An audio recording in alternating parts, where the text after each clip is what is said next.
July August অভ্যুত্থানে শেখ হাসিনা পালিয়ে যাওয়ার পর ভারত বাংলাদেশের মধ্যে সম্পর্ক হিমশীতল অবস্থায় পৌঁছেছে।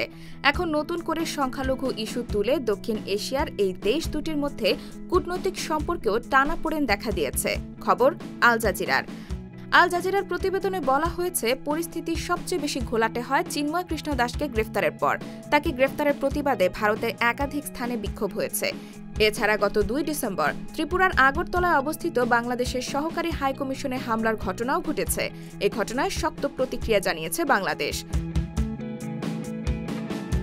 শুধু প্রতিক্রিয়া জানিয়ে বাংলাদেশ বসে থাকেনি, ঘটনার একদিন পর ভারতীয় হাইকমিশনারকে ডেকে ক্ষোভ জানায় ঢাকা।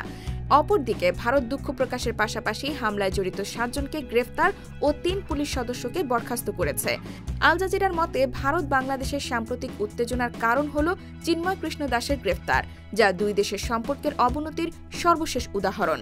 বিরোধী নেতাকর্মীদের দাবি, শেখ হাসিনার ১৫ বছরের শাসনে ভারতের সমর্থন ছিল, যা তার অবৈধ ক্ষমতাকে টিকিয়ে রেখেছে। এই সময়ে হাসিনার বিরুদ্ধে মানবাধিকার লঙ্ঘনের গুরুতর অভিযোগও উঠেছে। উত্তেজনার সূত্রপাত হয় ভারতের শেখ হাসিনাকে আশ্রয় দেওয়ার মাধ্যমে। তবে আগস্টের পর থেকে বাংলাদেশে ভারত বিরোধিতা বেড়েছে, কারণ হাসিনা পালিয়ে যাওয়ার পর তাকে আশ্রয় দিয়েছে ভারত, আর সেখানে বসেই শেখ হাসিনা অন্তর্বর্তী সরকার প্রধান ড মোহাম্মদ ইউনূসের বিরুদ্ধে একের পর এক অপকর্ম করে যাচ্ছে।